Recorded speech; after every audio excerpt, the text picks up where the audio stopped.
My name's Duncan Gooch. I'm a GP in a practice covering about 10,000 patients, and I work in addition as a clinical sponsor of Wellbeing Erewash, which is the Vanguard MCP. The first reaction to the concept of an MCP amongst GPs really was disillusionment. I'm a relatively new GP. I've only been qualified as a GP for 7 years, and one of the things that GPs who'd been around for a little longer were saying was, this is nothing new, we're not seeing anything different here, and the expression they often use is it's like rearranging the deck chairs on the Titanic, the sense that actually we might be able to make small improvements, but that really isn't going to make a big enough difference to the overall crisis that appears to be hitting healthcare. Take a seat. One of the concerns voiced by GPs at a number of the meetings we held was the lack of being listened to and understood by the wider system.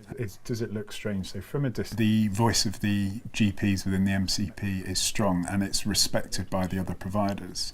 The leadership team contains a number of GPs and all other providers feel as though it needs to be led by general practice. To feel as though you have some sense of control over the way services are around you, and to feel as though you might be able to shape the way services are delivered is a thoroughly rewarding thing. And rather than political rhetoric, which we've heard over a number of decades about the importance of general practice, what we've done and what we've managed to achieve within Wellbeing Erewash is put general practice in the leadership role, driving this forward, because it's best placed to serve those patients, it's best placed to act, to coordinate across a number of organisations, and to deliver that expert generalism that we know saves lives. Family have contacted the surgery. They're really concerned that her memory has deteriorated. She's forgetting to take her insulin. Most of us would say that we're very skilled at managing risk and very skilled at making complex decisions. And what sort of input does Joan get from her daughter? She's basically caring for her full time at the moment. One thing that we're particularly familiar at doing is being accountable and holding the accountability for patients. We often say the buck stops with us. So when we take that particular skill that we have as GPs into our wider MDT and our community team, it means that we can work in a really effective manner. And rather than feeling as though we're being passed the buck and being given tasks for patients to do without any adequate communication, we can sit down in a team-based format. Rather than it feel like buck passing, we're able to do what we're really skilled at doing, which is managing the risk and making complex decisions and supporting the whole team to deliver for the patient. I had no aspirations of taking on a leadership role, and in part because of a sense that if no one did anything about it, I couldn't really complain from the sideline. I chose to step in and make my voice heard. Well, I was thinking we've got an event in about 6 weeks' time. Honestly, it's been very difficult.